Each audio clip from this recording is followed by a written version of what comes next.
नमस्कार। स्वागत है आपका क्लास में आपके। आज हम बात करने चल रहे हैं यूनिट 2 के थर्ड पोएट की, और जिसका नाम है जॉन डन। और आपके सिलेबस में जॉन डन की एक पोयम प्रिस्क्राइब्ड है। जॉन डन के बारे में मैं यूनिट 1 में भी बात कर चुका हूँ, और उसी को कंटिन्यू करते हैं थोड़ी देर यहाँ पर भी, और फिर हम उनकी पोयम पर आएंगे। और वो पोयम है canonisation.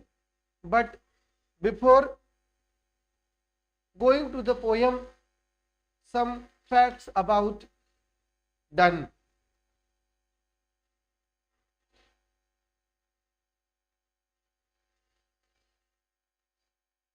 Some facts about John Donne. John Donne was born in the age of William Shakespeare in 1572, and the exact date was 22nd January, 22 जनवरी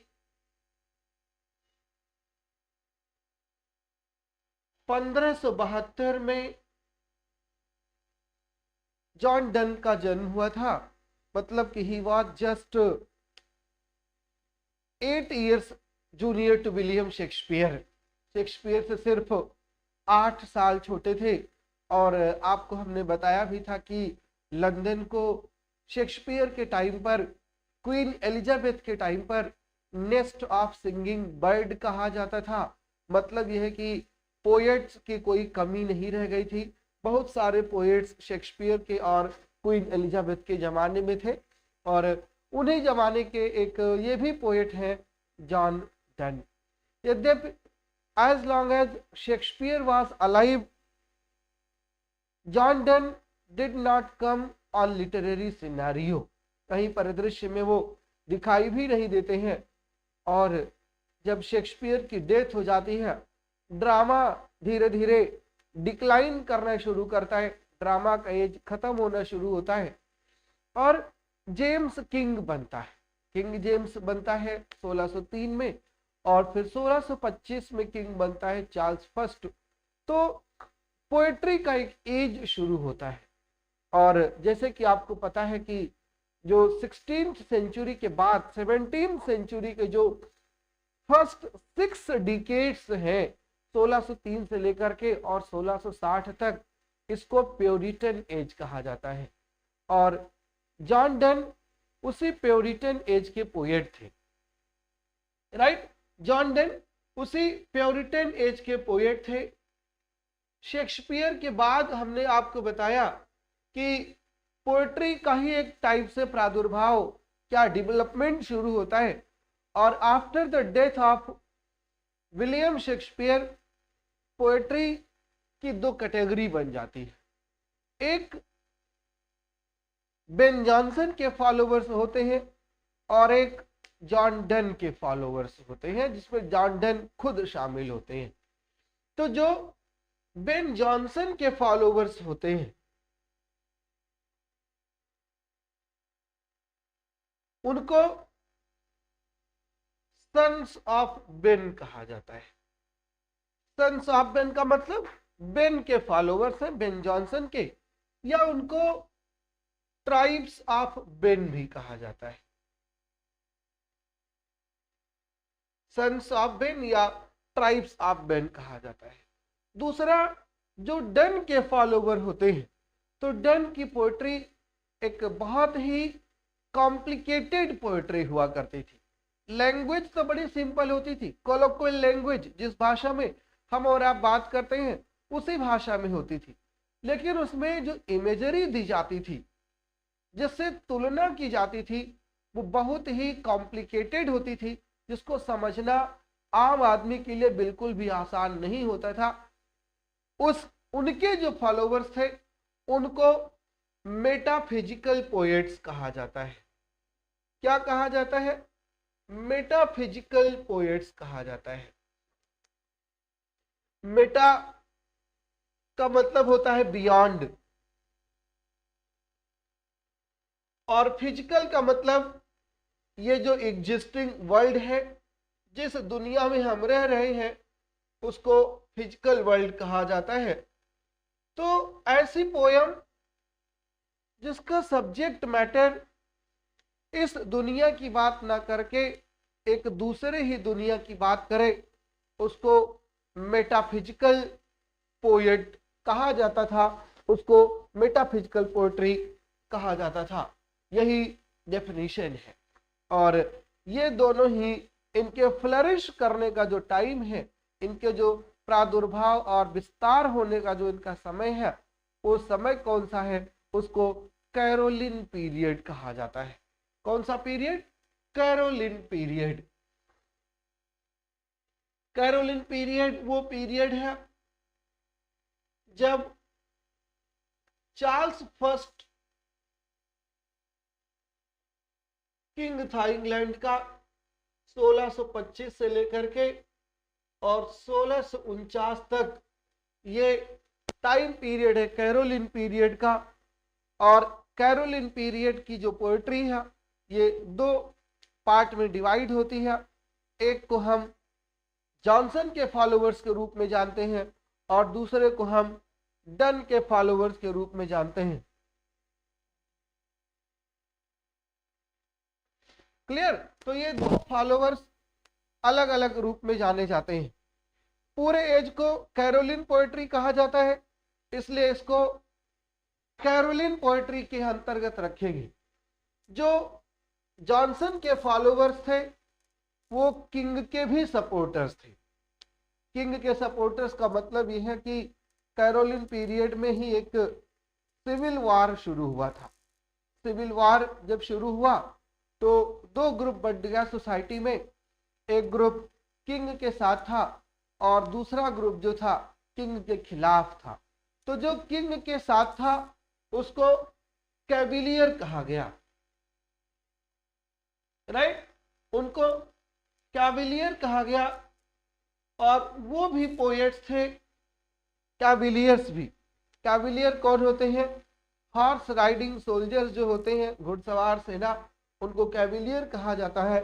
और बेन जॉनसन का जो ग्रुप था ये एक टाइप से उन्हीं कैविलियर्स का ग्रुप था, जो सोल्जर्स भी थे और पोएट भी थे। डिफरेंस क्या था कैविलियर पोएट्री में और मेटाफिजिकल पोएट्री में? कैविलियर पोएट्री मूल रूप से क्लासिकल स्ट्रक्चर को फॉलो करती थी। क्लासिकल स्ट्रक्चर को फॉलो करने का मतलब है कि वो बेन जॉनसन ने पोएट्री का जो रूल बनाया था उस पर फोकस करती थी। मेटाफिजिकल पोएट्री का एक अलग ही पैटर्न था, जो ऐसे चीजों से तुलना करती थी जो अतुलनीय हो। इनकम्पेरेबल ऑब्जेक्ट से कंपैरिजन किया जाता था और इसी को मेटाफिजिकल कंसीट कहा जाता है। हमने जब आपको फॉर्म्स ऑफ पोएट्री पढ़ाया था उसमें मेटाफिजिकल पोएट्री आया था और पूरा एक लेक्चर ही मेटाफिजिकल पोएट्री पर है। आप चाहें तो आप उसको दोबारा से देख सकते हैं। आप दोबारा से उसको देख सकते हैं तो आपका पॉइंट और बिल्कुल क्लियर हो जाएगा। मेटाफिजिकल टर्म किसने कॉइन किया था ये भी हमने शायद आपको बताया था और आज फिर बता देता हूं क्योंकि आज जॉन डन पर स्पेशल क्लास है। डन के बारे में सबसे पहले मेटाफिजिक्स टर्म यूज करने वाले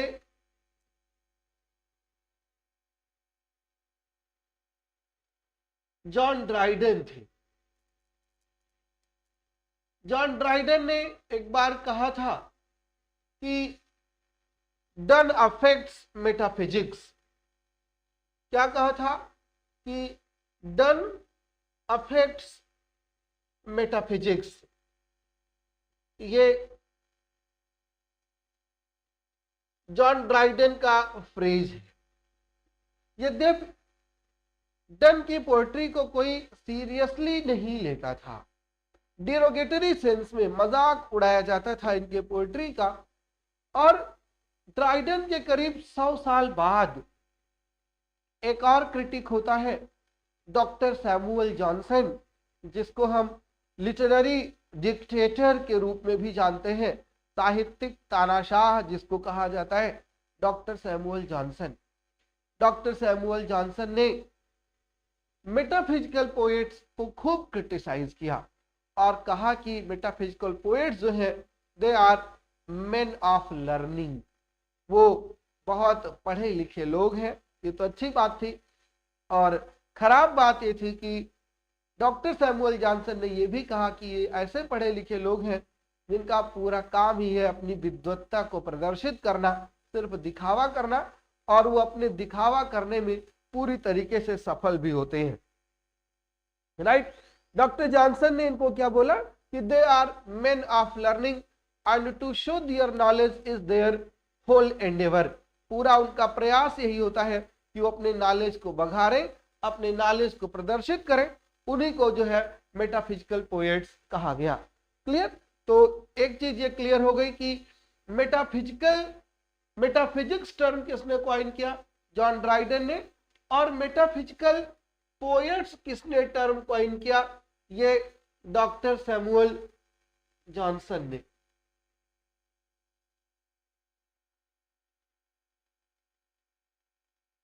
डॉक्टर सैमुअल जॉनसन ने मेटाफिजिकल टर्म कॉइन किया था।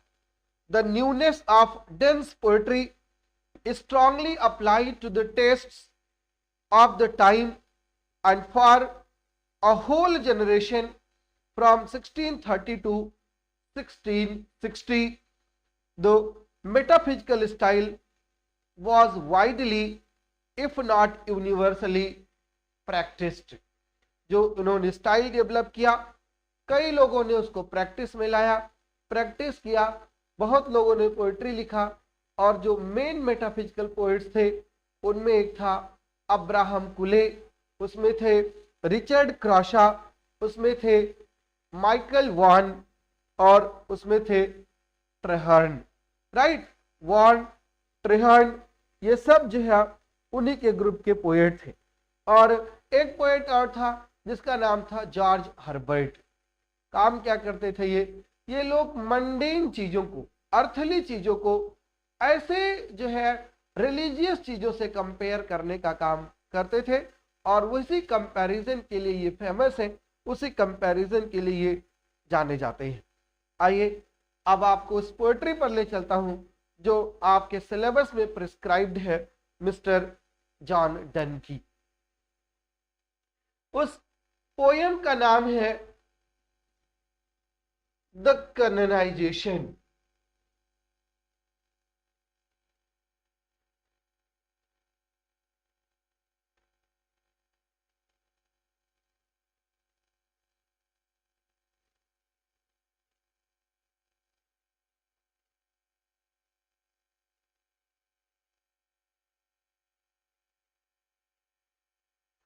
The canonization.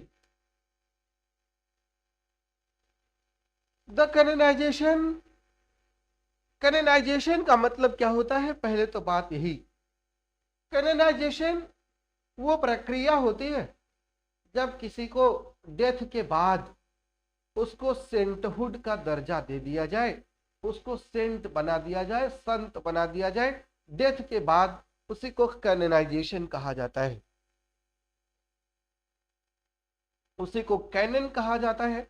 जब सेंटहुड की टाइटल किसी डेड व्यक्ति को दे दी जाए, और यहां पर भी ऐसे ही एक डेड व्यक्ति की बात है जिसको कैनोनाइजेशन दिया जाता है। क्लियर? जिसको कैनोनाइजेशन देते हैं। नूरी खान जी ने पूछा है कि ये हार्टन पीरियड क्या है? हार्टन पीरियड मिल्टन से रिलेटेड है, और इसीलिए हमने आपको बताया नहीं था क्योंकि बहुत ज्यादा चीजें आपको यहां से करनी नहीं है।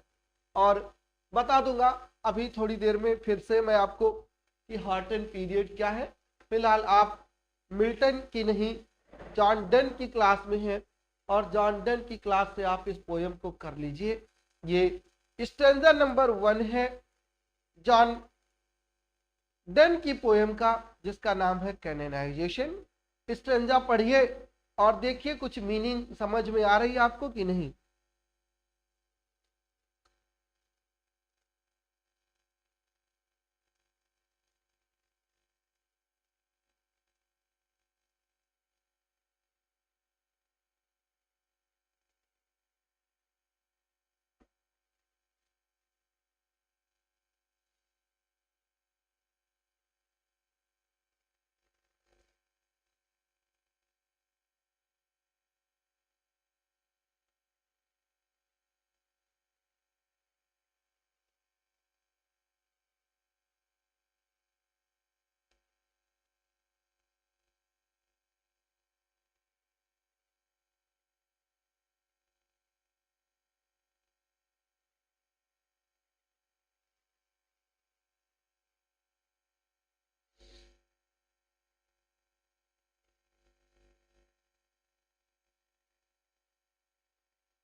द कैनोनाइजेशन पोयम 1633 में पब्लिश हुई थी। 1633 में पोयम पब्लिश हुई थी द कैनोनाइजेशन। और पोयम में एक स्पीकर होता है जो किसी को एड्रेस कर रहा होता है। किसको एड्रेस कर रहा होता है ये बात तो नहीं पता, लेकिन पोयम पढ़ने से ये जरूर लगता है कि कोई ऐसा व्यक्ति है जो उसके लब को वो अप्रूव नहीं कर रहा है और उसी को वो समझा रहा होता है। तो उसकी जो अपनी अंडरस्टैंडिंग है, जो अपनी उसकी समझ है, वही पूरी पोयम है जिसका नाम है कैनोनाइजेशन। स्पीकर जिसको संबोधित करता है उसे कहता है कि चुप रहो और let him love, for God sake hold your tongue and let me love. Hold your टंग का मतलब है टू बी क्वाइट, शांत रहना, and let me love it mean someone is disturbing him. अब ये उसकी बात कर रहा है कि जिसको वो लव कर रहा है या वो किसी और को एड्रेस कर रहा है, यहाँ पर ये बात कंफर्म नहीं है, बट इतनी बात ये है कि he wants to love someone और somebody but he is being disturbed. उसको डिस्टर्ब किया जा रहा है और इसीलिए बोलता है for God sake hold your tongue and let me love. भगवान के लिए अपनी जुबान थोड़ी देर बंद कर लीजिए और मुझे लव करने दीजिए।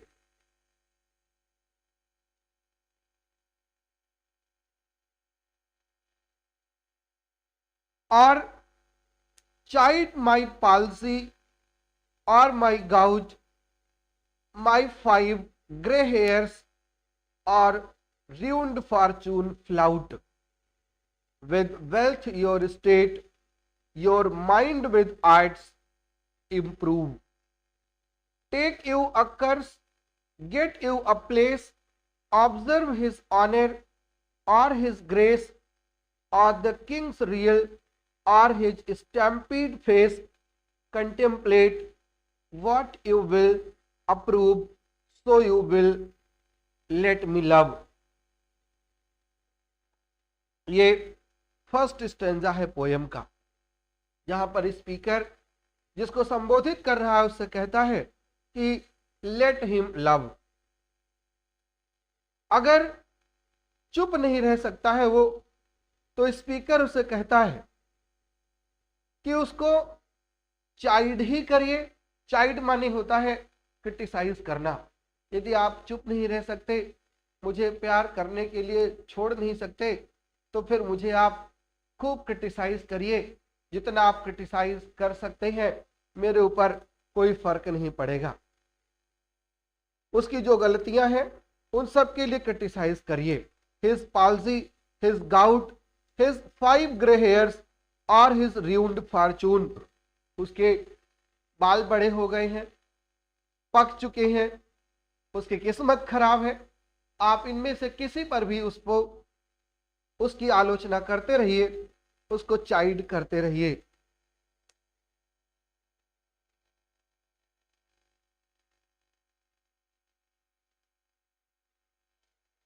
वो फिर से उसे कहता है कि to look to his own mind and his own wealth and to think of his position and copy the other nobles. Observe his honor or his grace or the king's real or his stamped face. face contemplate, अपने बारे में सोचो, अपनी किस्मत के बारे में सोचो, अपने किंग के बारे में सोचो। कंटेम्पलेट का मतलब होता है सोचना। आप अपना काम करो, मुझे मेरे काम में क्यों डिस्टर्ब कर रहे हो? मैं डिस्टर्ब बिल्कुल नहीं होना चाहता हूं। द स्पीकर इस बात पर बिल्कुल ध्यान नहीं देता कि जिसको वो बोल रहा है वो क्या सोच रहा है, और कब तक नहीं, as long as he lets him love, जब तक वो उसको लव करने दे रहा है। वो बिल्कुल भी नहीं सोचता कि उसका लव उसके बारे में क्या सोचता है। अगले स्टेंजा में स्पीकर पूछता है कि alas alas, who is injured by my love? I have not injured anybody by my love. And अगर हमने किसी को इंजर्ड नहीं किया है, अगर हमने किसी को दुख नहीं पहुंचाया है, अगर हमने किसी को परेशान नहीं किया है, तो मुझे लव क्यों नहीं करने दिया जा रहा है। Alas alas, I have not hurt anybody, I have my love has not injured anybody, what merchant ships have my sighs drowned. मेरे इस आह ने, जो मैं अपनी लव के लिए आह भर रहा हूं, मेरी आह भरने से किस मर्चेंट की जहाजें डूब गई हैं, मैं नहीं जानता कि मेरे इस आह से, मेरे इस परेशानी से, मेरे इस लव ना कर पाने के दुख से किसी को कोई दुख हुआ हो, किसी को कोई परेशानी हुई हो। मैं तो इस बात को बिल्कुल नहीं समझ पा रहा हूं। Who says my tears have drowned, have overflowed his ground? कौन कहता है कि मेरे रोने से बाढ़ आ गई है धरती पर, ग्राउंड पर जो है पानी ओवरफ्लो कर रहा है, ऐसा कौन कहता है। मैं तो नहीं जानता कि मैंने इतना रोया है, मैं इतना परेशान मैंने किया है कि बाढ़ आ गई हो। मैं तो रोया नहीं है।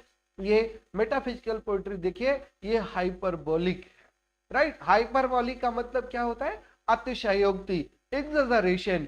यहाँ पर दो एग्जैजरेट करता है।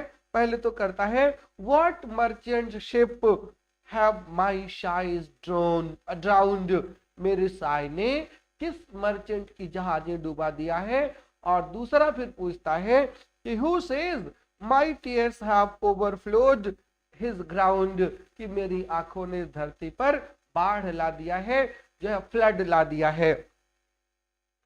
When did my colds a forward spring remove? फिर एक और अतिशयोक्ति की बात कर रहा है कि मेरे ठंडे हो जाने से कौन सी स्प्रिंग, कौन सा बसंत आने वाला था जो रुक गया है। मैंने तो किसी को बिल्कुल नहीं रोका है। When did the heats which my veins fill add one more to the plaguey bill? Soldiers find wars, soldiers के लिए वार है। और lawyers find out still litigious man, वकीलों के लिए क्रिमिनल्स हैं, लिटिगेंट्स हैं। Which quarrels move though she and I do love, जिसका झगड़ा होना है, झगड़ा हो रहा है। जितने टाइप के प्रोफेशन है, सबको अपना अपना काम मिला हुआ है। मैं और शी, आई एंड शी जो है, हम दोनों ही तो खाली लव कर रहे हैं, बाकी तो किसी को कोई दिक्कत नहीं है। ये जो क्वेश्चन पूछता है, इसका पूरे पोएम में जवाब नहीं है। और ऐसे क्वेश्चन जिनका कोई आंसर नहीं होता, उनको रेटोरिक क्वेश्चन कहा जाता है। क्या कहा जाता है? रेटोरिकल क्वेश्चन कहा जाता है। A question that doesn't need any answer, doesn't need any reply, उनको कहा जाता है रेटोरिक। ये भी एक फिगर ऑफ स्पीच होता है। तो in this stanza number 2 we see the poet has used extensively hyperbolic figure of speech and rhetoric. In this passage in this stanza he asks many questions rhetorically, but nobody is there to reply. क्या क्या पूछता है?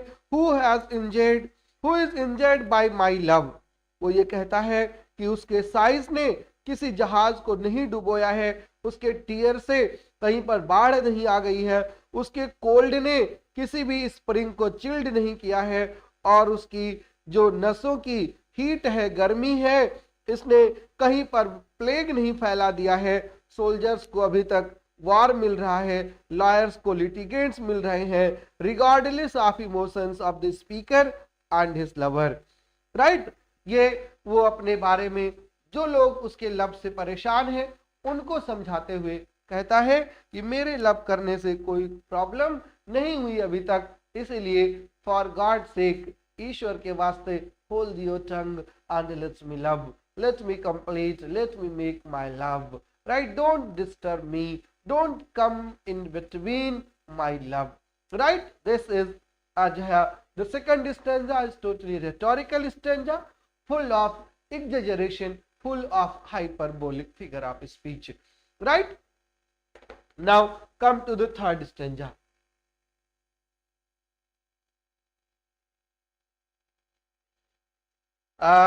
Now कहता है कि किस नाम से एक दूसरे को बुलाया जाए, प्यार भी बहुत खतरनाक चीज है।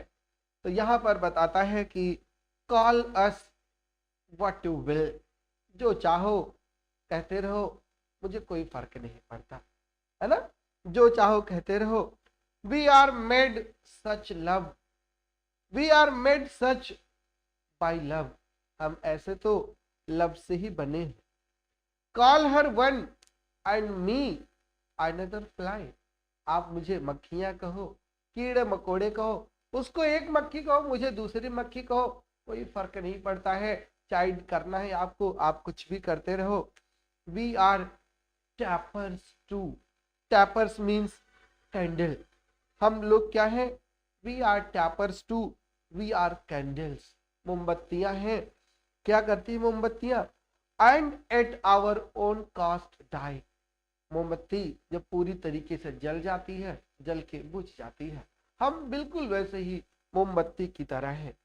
And we in us find the eagle and dove, और हमारे अंदर ईगल और डव भी है, राइट। ईगल और डव ये दो बर्ड्स हैं, दोनों सिंबॉलिक बर्ड्स हैं, सिंबल की तरह इनको यूज करता है। जैसे शेक्सपियर की पोएम है टर्टल एंड डव, तो Dove is known for the perfection, for the dedication of love, love के डेडिकेशन के लिए वो जानी जाती है।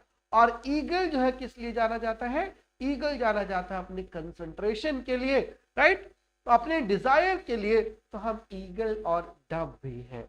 और करते क्या है, the Phoenix riddle hath move hath more bit by us, जो फिनिक्स की रिडल है, फिनिक्स एक बर्ड होता है, और ऐसा कहा जाता है कि जब फिनिक्स मरता है तो उसी की राख से, उसी एशेज से दूसरा फिनिक्स उठ खड़ा होता है। ये मिथिकल पक्षी है एक।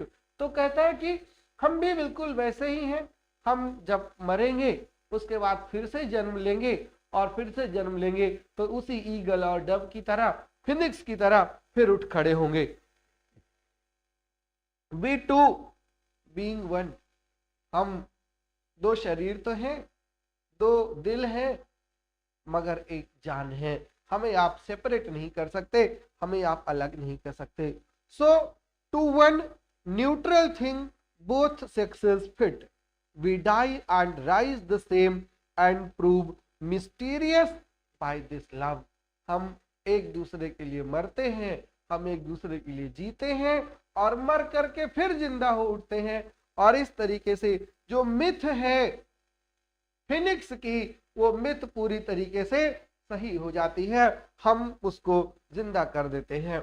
इस स्टैंजा में किसकी बात कर रहा है, कहता है अपने बिलवेड से, या जो को भी है उससे कहता है कि call us what you will, for it is love that makes them so. He says that the addressee can call her one, me another fly, and that they are also like tapers, also like candles which burn by feeding upon their own selves. In each other the lovers find the eagle and the dove, and together, कहता है, we two being one, they illuminate the riddle of the phoenix, for they die and rise the same, just as phoenix does, though unlike the phoenix, it is love that slays and resurrects them. ये love ही है जो उनको मारता है और फिर उनको जिंदा भी कर देता है। मारने का काम और जिंदा करने का काम, दोनों का काम किसको सौंप दिया है, दोनों का काम लव का है। और फिनिक्स की तरह ये भी हैं, उसी प्यार में मरते रहते हैं और उसी प्यार में जीते भी रहते हैं। ये थर्ड स्टैंजा है। अब फोर्थ स्टैंजा पर आइए। फोर्थ स्टैंजा में क्या बोलता है वो, we can die by it, it means love, right, we can die by it, हम प्यार से मर भी सकते हैं, कोई दिक्कत नहीं है हमको। If not live by love, यदि हम प्यार से जिंदा नहीं रहने पाए तो क्या होगा, we can die in love, हम अपने आप को उस लव में खत्म कर लेंगे, मर जाएंगे। And if unfit for tombs and hearse our legend be, it will be fit for verse, और यदि हमारे लिए बड़े बड़े स्मारक नहीं बने, यदि हम पिरामिड में नहीं गए, यदि हमारे लिए ताजमहल नहीं बना, तो कोई बात नहीं, हम अगर वहां नहीं फिट हुए तो एक बात तो जरूर है कि हम पोएट्री के लिए जरूर फिट हो जाएंगे, लोग मुझ पर कविताएं जरूर लिखेंगे, रोमियो और जूलियट की तरह, सोडी और महवाल की तरह, हीर और रांझा की तरह, ट्रायलस एंड क्रेसिडा की तरह हमारा प्यार जो है, हमारा लव जो है वो अमर जरूर हो जाएगा, कविताएं इस पर वर्ष जरूर लिखे जाएंगे, इसलिए मुझको बिल्कुल चिंता नहीं है। यदि हम मरे, we can die by it, and if not live by love, and if unfit for tombs and hearse our legend be, हमारी कहानियां जरूर होंगी, it will be fit for verse, और वर्स मीन्स पोएट्री, पोएट्री के लिए पूरी तरीके से फिट भी होंगी।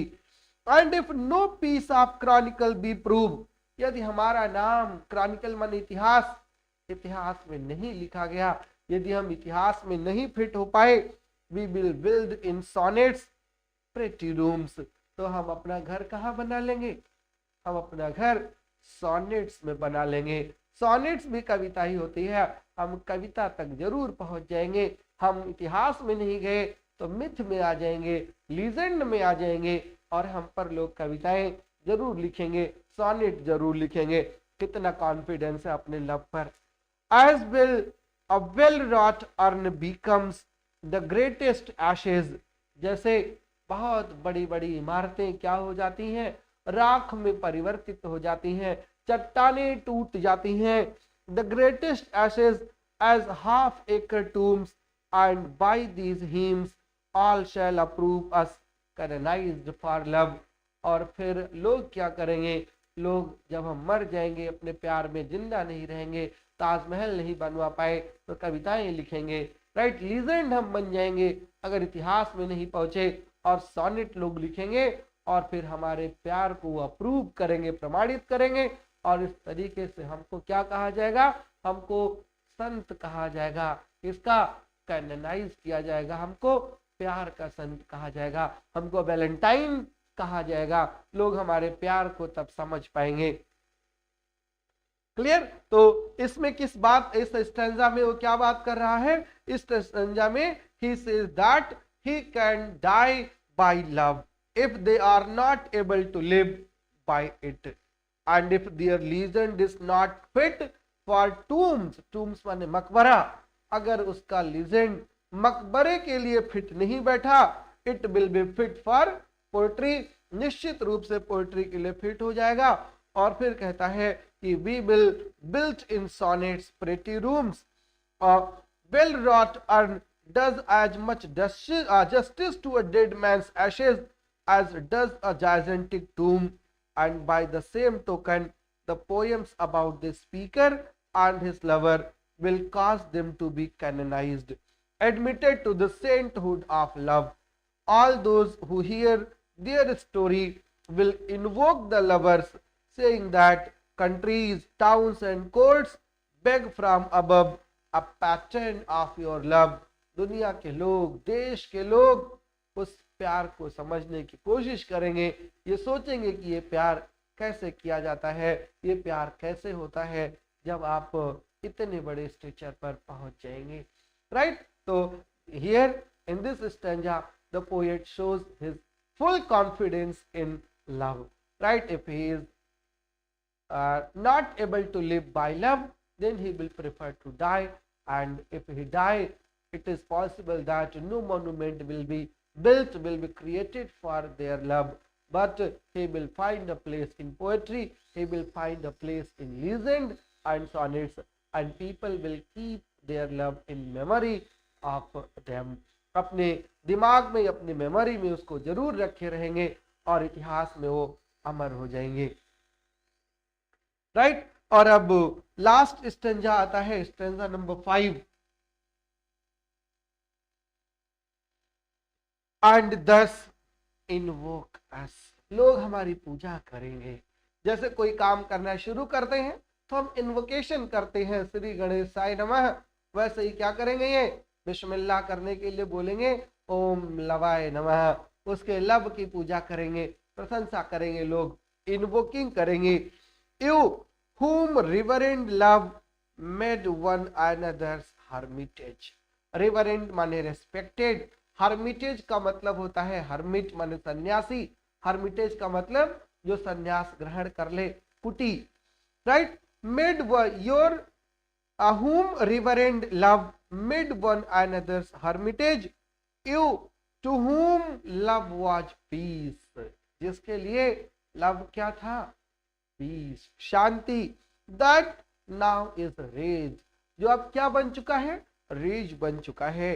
Who did the whole world soul contract and drop into the glasses of your eyes, so made such mirrors and such spies that they did all to you epitomize countries, towns, courts, beg from the above pattern of your love।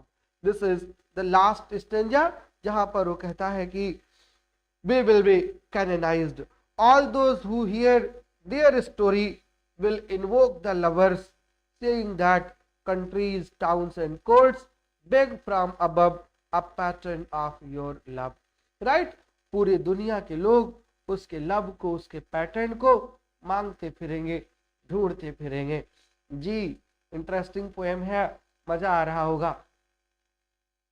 Actually the poem is very much complicated. Spoken जो है प्रत्यक्ष रूप से किसी व्यक्ति से बोला गया है जिसने स्पीकर के लव अफेयर को पूरी तरीके से डिसअप्रूव कर दिया है, और उसी की वॉइस में पोएम है। पोएम जो है simultaneously parodies old notions of love and coins elaborate new ones, eventually concluding that even if the love affair is impossible in the real world, it can become legendary through poetry, and the speaker and his lover will be like saints to later generation of lovers। Hence the title, The Canonization, refers to the process by which people are inducted into the canons of saints। कैसे लोग Saint बनते हैं, उसी की ये process है, right. और इसको लव का सेंट बनना है, और इसीलिए प्योर लव की बात वो कर रहा है। He wants to be a saint, right. उसको सेंट बनना है, उसको सन्यासी बनना है। 5 स्टैंजा है पोएम में, ये सब ऑब्जेक्टिव क्वेश्चंस हैं। अब The 5 stanzas of the canonization are metered in 3। 3 metres यहाँ पर यूज किया है डन ने, पेंटामीटर, ट्राईमीटर और टेट्रामीटर। ट्राईमीटर 3 फीट का होता है, टेट्रामीटर 4 और पेंटा होता है 5। In each of these 9 lines are 9 line stanzas, the first, third, fourth and seventh lines are in pentameter। First, third, fourth, seventh और सेवंथ लाइन जो है, ये 4 लाइन, फर्स्ट, थर्ड, फोर्थ और सेवंथ लाइन पेंटामीटर में है। Second and fifth lines जो है ये टेट्रामीटर में है, और जो 9th लाइन है वो ट्राईमीटर में है। और जो राइम स्कीम है वो है A B, B A, C C, C D D, ये राइम स्कीम है। सोनेट फॉर्म की ये राइम स्कीम है, इसके स्टैंजा फॉर्म की। क्लियर? तो ये पोएम थी जिसका नाम था कैनोनाइजेशन, जो डन की एकमात्र पोएम है अपने सिलेबस में लगी हुई है। Poem is known for metaphysical quality. The very first line for God sake hold your love and let me love, यही पूरा मेटाफिजिकल पोएट्री का एग्जाम्पल है, जहां पर लव इंटरमिंगल्स विद गॉड। गॉड और लव एक अर्थली चीज है और एक वर्ल्डली और एक डिवाइन चीज है, दोनों का जो मिक्सचर होता है इसी को मेटाफिजिकल कहा जाता है, और यही बियॉन्ड दिस वर्ल्ड है, वहीं से पोयम शुरू होती है। और दूसरी बात यह है कि कैनोनाइजेशन की जहां तक बात है, कैनोनाइजेशन हमेशा जो बड़ी डीड्स परफॉर्म करने वाले लोगों का होता है, सेंट साधु महात्माओं का होता है, तो वो रिलीजन में होता है। यहाँ पर किसका कैनोनाइजेशन हो रहा है? यहाँ पर लवर्स का कैनोनाइजेशन हो रहा है, जो कि टोटली अगेंस्ट रिलीजन है। तो रिलीजन और लव दोनों को एक साथ पैरेलल लेकर के जो चलता है उसी को मेटाफिजिकल कहा जाता है। राइट, वही रियल में मेटाफिजिकल पोएट्री है, यहाँ लव इंटरमिंगल्स विद रिलीजन। यहाँ पर मोर देन टू ऑब्जेक्ट्स जो है आज जो इनकम्पेरेबल ऑब्जेक्ट्स आ जाते हैं, जैसे यहाँ पर बोलता है कि मेरे लव से, मेरे आंसुओं से किसकी जहाजें डूब, मेरी आंसुओं से कौन सा फ्लड आ गया है, मेरे साय लेने से, आहें भरने से किस मर्चेंट की शिप्स डूब गई हैं। ये सारी चीजें जो है हाइपरबोलिक चीजें, एग्जेजरेटेड चीजें जो है, यही किसी पोएम को मेटाफिजिकल पोएट्री बनाती है। क्लियर? तो ये मेटाफिजिकल पोएट्री के बारे में आज की क्लास थी आपकी। अगली क्लास जब हम लेंगे तो फिर अलेक्जेंडर पोप है, और अलेक्जेंडर पोप की एक पोएम है, फिर हम उसको डिस्कस करेंगे और उम्मीद करेंगे कि आप भी उस पोएम को पढ़ करके आएंगे। अगर आज इस पोएम से आपको कोई क्वेश्चन पूछना हो, कुछ भी पूछना हो तो बताइए।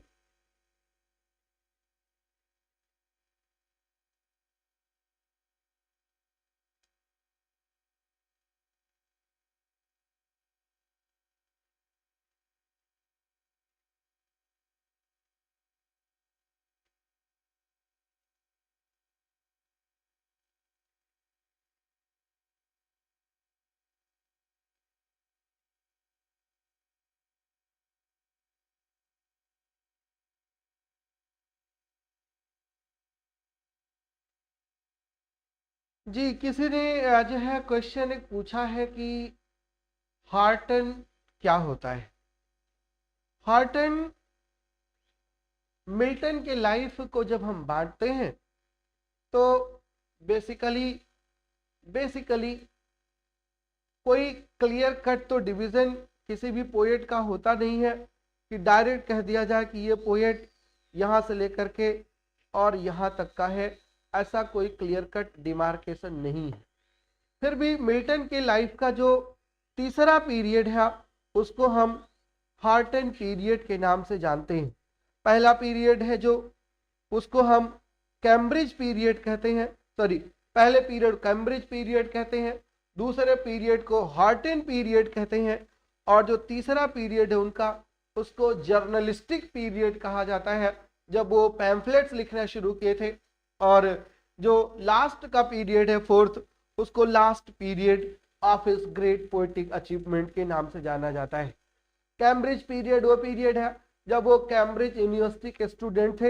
हार्टन पीरियड वो है कि जब वो कैम्ब्रिज छोड़ करके हार्टन चले गए थे, और वहां पर उन्होंने जो वर्क्स लिखे हैं वो हार्टन पीरियड की कैटेगरी में रखे जाते हैं, जो जनरली उनके लाइफ का आज है 1632 से लेकर के और 1638 तक का पीरियड होता है, जिसको हार्टन पीरियड में रखते हैं हम। और हार्टन पीरियड का जो इम्पोर्टेंट वर्क है उसमें एक एलिजी है जिसका नाम है लिसिडस, जिसको उन्होंने लिखा था on the death of his friend king Edward king. Right, और दूसरा जो है उनकी दो और पोएम है, एक है एल एलिगरो और एक है एल पेंसरेसो, जिसको कंपेनियन पोएम कहा जाता है। वो भी मिल्टन ने अपने उसी हार्टन पीरियड में ही लिखा था। क्लियर? एक प्ले भी बहुत फेमस था जो है भी अभी, जो उन्होंने हार्टन पीरियड में लिखा था, और उस पीरियड का जो है प्ले का नाम था कामू। राइट, ये हार्टन पीरियड है। अगला क्वेश्चन ये है कि how to prepare this poem, आज है क्वेश्चन फॉर द एग्जामिनेशन। तो एग्जामिनेशन के लिए पोएम में क्या तैयार करें, ये भी एक इम्पॉर्टेंट क्वेश्चन है। पहली बात तो ये कि आपको ये तैयार करना है कि पोयम कब पब्लिश हुई थी, पोयम की कैटेगरी क्या है, जैसे कि मेटाफिजिकल पोयम है, और मैक्सिमम ये पूछा जा सकता है कि for God sake hold your tongue and let me love, ये कहाँ की लाइन है, किस पोयम की लाइन है, ये आप बता सकते हैं। और फिर आपसे पूछा जा सकता है फिगर ऑफ स्पीच इसमें, कि कौन सा फिगर ऑफ स्पीच किस लाइन में यूज हुआ है, राइट। यही चीजें आपको ये पूछी जा सकती हैं। ये भी पूछा जा सकता है कि कैनोनाइजेशन में डन ने किस पोएटिक फॉर्म का जिक्र किया है, which poetic form has been mentioned in जो है डन्स पोयम द कैनोनाइजेशन। तो किस पोएटिक फॉर्म का नाम मेंशन किया है ये तो आपको पता ही है, आप सोनेट का वहां पर जिक्र किया है जो है जॉन डन ने। यही क्वेश्चंस वहां से बनते हैं, इससे ज्यादा और कोई क्वेश्चन नहीं बनेगा। क्लियर, ये इतना आज डन के क्लास से है। Thank you very much for listening to me. मिलेंगे मंडे को, राइट, नेक्स्ट क्लास में, तब बात करेंगे हम नेक्स्ट पोएट की, Alexander pope. Clear, thank you so much.